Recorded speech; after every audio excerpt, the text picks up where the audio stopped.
Make electronics YouTube চ্যানেলের পক্ষ থেকে আরও একটি নতুন ভিডিওতে আপনাকে স্বাগতম।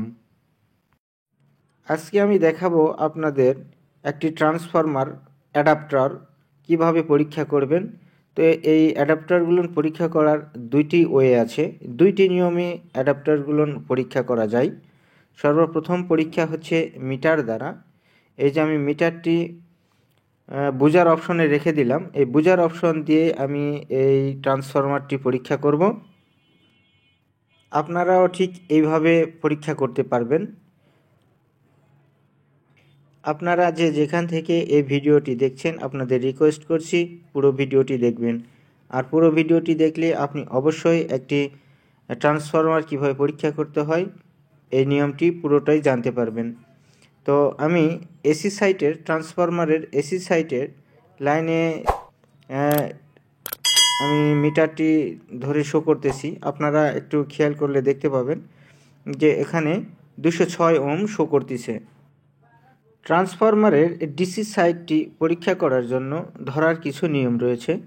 ট্রান্সফরমার থেকে যে 3টি তার বের হয়ে এসেছে, 3টি তারের মধ্যে যে কোনো সাইটের একটি তারে আমাদের একটি মিটারের তার ধরে নিতে হবে এবং আরও একটি দিয়ে মাঝখানেরটিতে শো করতে হবে।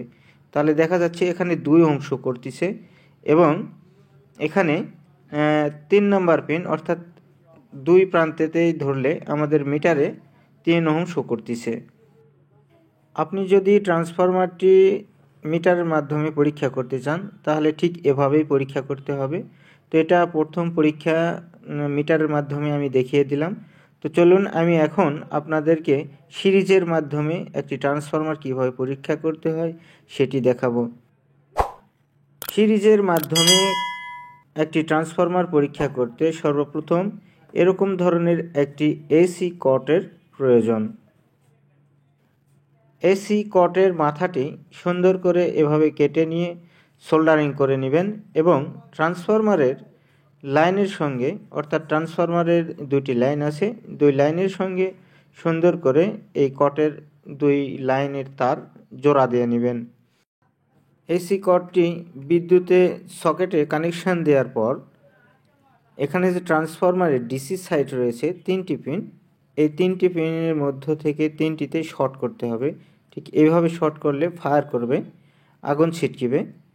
এই ফায়ার করা বা আগুন ছিটকার মধ্য দিয়ে আপনি বুঝতে পারবেন যে এখানে এই ট্রান্সফরমারটি ভালো আছে। তবে এখানে যে কোনো 2টি তার একসঙ্গে জয়েন্ট দিয়ে ধরে থাকলে সিরিজ লোড হবে, আর সিরিজ লোড হলে বুঝতে হবে যে আমাদের এই ট্রান্সফরমারটি ভালো আছে। তো আপনারা দেখতে পাচ্ছেন সিরিজ লোড হচ্ছে। আমি যেভাবে 2টি পদ্ধতিতে ট্রান্সফরমার পরীক্ষা করার নিয়ম দেখালাম, ঠিক এভাবে যদি আপনারা ট্রান্সফরমার পরীক্ষা করেন তাহলে অনায়াসে আপনারা অতি সহজেই একটি ট্রান্সফরমার কিভাবে ভালো আছে না নষ্ট হয়েছে এটা পরীক্ষা করে নিতে পারবেন। তো ভিডিওটি যদি ভালো লাগে তাহলে অবশ্যই লাইক করবেন, শেয়ার করবেন, কমেন্ট করবেন এবং সাবস্ক্রাইব করে সাথেই থাকবেন। আজকের মতো ভিডিও এ পর্যন্তই। আপনারা সবাই ভালো থাকবেন এই প্রত্যাশা করে শেষ করছি। খোদা হাফেজ।